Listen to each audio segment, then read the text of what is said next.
I missed a lot of classes due to hangovers, and I never attended tutorials. What?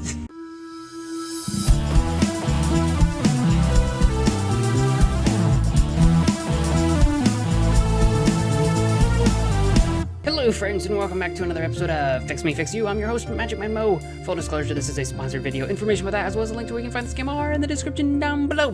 Where we left off is, we were just having pizza dinner with Jacqueline and Eric, and not Natalie, because she's working in the office back in the city. So hopefully, maybe we can get some sort of nightly activity in before Jacqueline heads off to bed again. Try to get her to not be sleeping all the time. That'd probably be good for her. How come? She's had a lot of phone calls to put in to sort things out. She agreed to cancel the concerts in Chicago, Des Moines, and Indianapolis. Oh, don't talk about it. Jacqueline's gonna feel guilty. Oh, great. Thanks so much, Eric. No, she feels great about it. See, I thought she would feel guilty about it, and then that would just make things worse. What? I didn't have anything to do with it. Well, Eric, you actually did kind of bring it up. Guys, I think Jacqueline might be able to hear everything that happens in this house. Just saying. So when you guys are ratting on her all the time, I think she knows you're doing it. I know you did, so thanks. Don't worry about it. Oh, look at him. Oh, look at him. He's all like, Oh, you're eating pizza today? Yes, I got this one from a famous pizzeria in Oxnard, but an architect friend of mine recommended to me. I've never even heard of Oxnard. That's an amazing name. You have friends here in California? Yes, one of my closest friends in the world lives in Los Angeles, actually. His name is Finn Iverson. He's a very famous among architects and those who enjoy architecture. Is that a name I should know, or is that a character we're gonna meet? How do you know him? We went to Cambridge together and wound up in the same dorms, even though we were majoring in different subjects. Anyway, we didn't meet until a few weeks into the school year, and the funny thing is that people would constantly call me or him the other Norwegian guy. The other Norwegian Both guy. of us kept wondering who this other mythical Norwegian was. And then one day we randomly sat in front of each other in the canteen, and after introducing ourselves, discovered who the other was. It's amazing. And ever since, we've been very close friends. Wait, you're a Norwegian? I thought you were British. Well, it is interesting. I was born in Norway, but my family moved to the UK when I was a young boy. Around 11 years old, I believe. Culturally, I do feel like I'm British, but I don't deny my Norwegian heritage either. So is that where you disappear to during the day? You go and see your friend? I do when I get the chance, but being an architect, he's very busy, so I can only see him every now and then. No, I pass by UCLA quite often, and as I've been wanting to exchange notes with some of the professors of psychiatry there... Oh, Eric, you're all about your work. UCLA has one of the best psychiatry programs in the world. Does Your it? friend sure has great taste. This pizza's really good. It's not too bad, is it?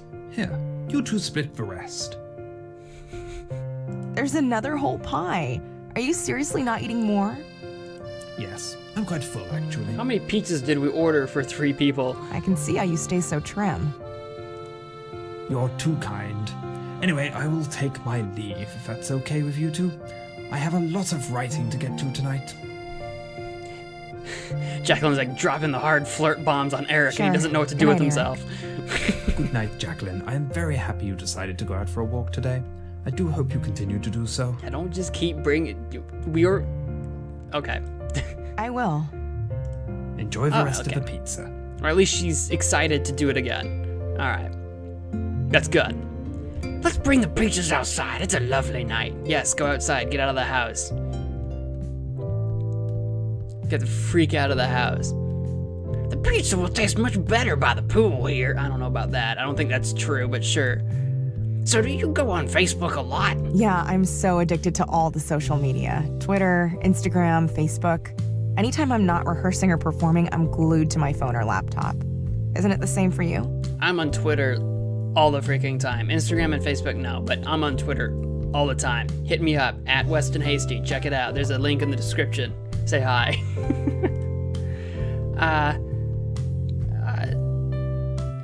don't know if I don't know if super addicted's quite the right thing to say, but I'll go with it. I'm What do you super think addicted you're more too. addicted to? Weed or social media? Austin's probably more addicted to the weed. You don't get addicted to weed. Austin, you do. It becomes a lifestyle. I mean, I don't even know if I want to go down that road, but you can be addicted to literally anything. So why don't you stop then? Because I like it a lot and it helps me relax, says a guy who sounds like he's addicted. Sounds a lot like addiction to me. That's what I'm saying. So you feel the same way about social media? For sure. I can't go to sleep at night unless I've checked it all out. I guess social media really has taken over our lives, huh?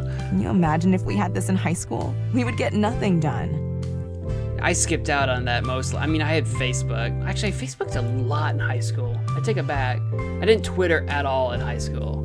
Facebook was a lot. Remember those Facebook games? Like, what was the Mafia Wars? And I think there was another one. Oh yeah, Mafia Wars. I played a lot of Zynga Poker. I played a lot of Facebook games. For sure. I'm super stuffed. That was one of the best pizzas I've had in a while. The dough was so chewy and the cheese was so tangy. I like a crunchy crust myself. Thick crust, but as crunchy as you can get it. And more the cheese, the better. You sure have a poetic way of looking at pizza. Never forget, Austin. Pizza is love. Pizza is life. My girl. Haha, I can get behind that. Man, talking about social media makes me really want to go upstairs and check up on stuff. I'm done eating anyway, so I'm gonna go and head up now. Sorry, Austin. Don't you have a smartphone, Jacqueline? You don't need to go to your computer. Never again. You have a problem. Oh, I shouldn't say that though. I shouldn't say that. Because she literally does have a problem.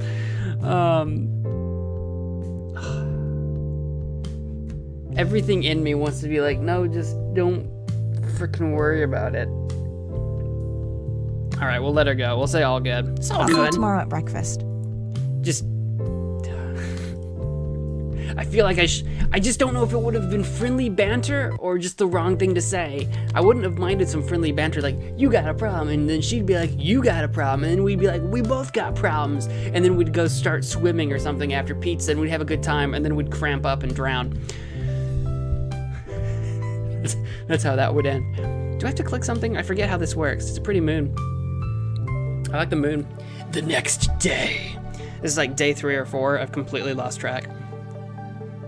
Wow, I'm actually waking up early by myself. Oh, look at that. It's like Austin's turned a new leaf. A leaf of pot. I can't remember the last time I've done that. I think this trip is doing me lots of good. I think I hear someone downstairs. Might as well go and see what's for breakfast. I hope it's Jacqueline awake before everybody else. That would be really good. Nope. Good morning, it's Austin. Eric. Makes sense. Good morning, Doc. Here, have some coffee. I would love some coffee. Thanks, Doc. Where's Natalie? She slept at her office. She was too tired to drive back from Los Angeles last night and didn't want to bother going home for just a few hours of sleep. I offered to pick her up, but she said it really wasn't necessary.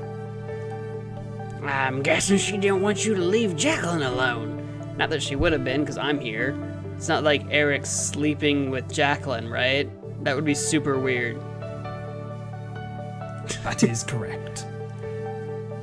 Is she really in such a delicate state? You can never be too sure. The first day of her nervous breakdown was quite terrible from what I heard. She was throwing stuff around in her dressing room, screaming and crying. She even threatened to kill herself. Jesus. Jeez, I didn't know it was that bad. She has calmed down a lot thanks to the sessions. Oh, I wonder if there was... You say that was on the first day. If she was going into hysterics like that, was there a trigger? Like, because that, you know, like, if she were angry at something, was there something specific, or was it just the, like, last straw that broke the camel's back sort of scenario? I see. I have no idea what triggers this kind of stuff. I don't. I'm not a psychiatrist. Sessions? I think it's time we start yours soon. Come meet me at my office when you're done with breakfast, okay? Do we have to go to an office, or can we just do this over breakfast? Sure. All right, we'll do that. Perfect timing, Austin. Come have a seat. Now, where did we leave off? Something about how I think women are sex objects or something.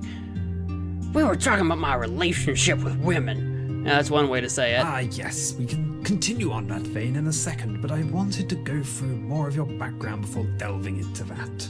Okay. Sure, Doc, ask away. So, you're a university student, correct? That's right. Majoring in education. Which I just don't believe for a second, Austin. You just don't seem the type. How many years have you been studying? 4 years. Senior year then, correct? That must mean you're about to graduate? Unfortunately not. I flunked and pulled out of a bunch of classes, so I'm still about a year away from graduating. That's assuming I take on a full load on the next 2 semesters and I don't fail anything. Oh, why do you think you failed those classes? If I'm honest with myself, it's because I was partying way too much during my freshman year. I missed a lot of classes due to hangovers, and I never attended tutorials. What? What the heck's a tutorial? The only tutorials I've ever attended are in video games. Then by my sophomore year, I'd racked up way too much of my student debt, and I had to start working to pay for my living costs. Didn't it occur to you that failing and pulling out of a lot of these classes would cost you a lot of money? Yeah, well, of course I knew that. I'm not stupid, but, I do some stupid things. Then why did you keep partying if you knew it had to have such a negative effect on your studies? You're asking the guy why he would do something that has a negative effect on you, and he literally... Never mind, I'm just gonna let that go.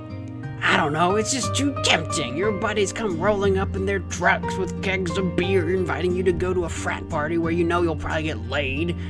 Again, Austin. So when you go to a party, you are rather confident you will go home with a girl that night? Well, I try to score during the party, or in my car, or maybe in the toilet. In the toilet? I'm just imagining in the toilet. Come on, Doc, don't tell me that you've never had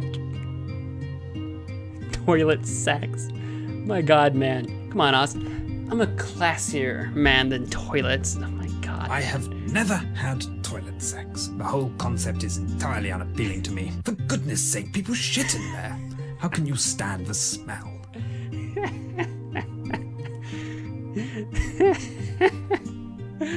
I'm kind of on Eric's side on that one, I'm sorry. The excitement of getting laid pretty much takes over all my other senses. So, have you considered you might be a sex addict? He might...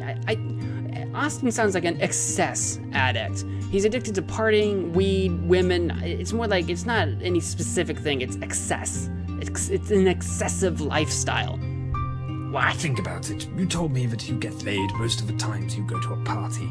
Now, you're not a bad-looking bloke, but I still find it hard to believe that you're pulling in the most beautiful woman every night. Austin never said beautiful women. That's horrible. That's such a horrible thing. Not every party has gorgeous women, and scoring a beautiful woman every night is pretty damn hard, even when they are there. If I'm not wrong, there are some nights where you fail to charm a decent-looking girl and will go, if you forgive me for the expression, slumming instead. Am I right? Look, Eric, beauty is in the eye of the beholder. And, of course, when Austin's had a few beers, he probably really just doesn't care. And like I said, Austin might swing it both ways. He might be too drunk to remember. I'd be lying if I said that wasn't true. So, you'd rather have sex with an ugly girl rather than go home empty-handed, correct? Dude, I think that's a pretty superficial way of looking at things. Austin's calling Eric out on being superficial. Now I'm calling BS, Austin. You are the epitome of superficial. This whole time you've been incredibly superficial. I care more about the inside beauty of these girls. I don't only care about their appearance. I just don't know if I believe you, Austin. I just don't believe you. Alright, unfortunately that's actually all the time I have for this episode. So if you enjoyed, there's a like, upvote, comment, subscribe, share with your friends, all that good stuff, but you all know how that works. And whatever you guys do, I just want to thank you all so much for watching. Hope to see you on the next episode of MagicManMo. Bye!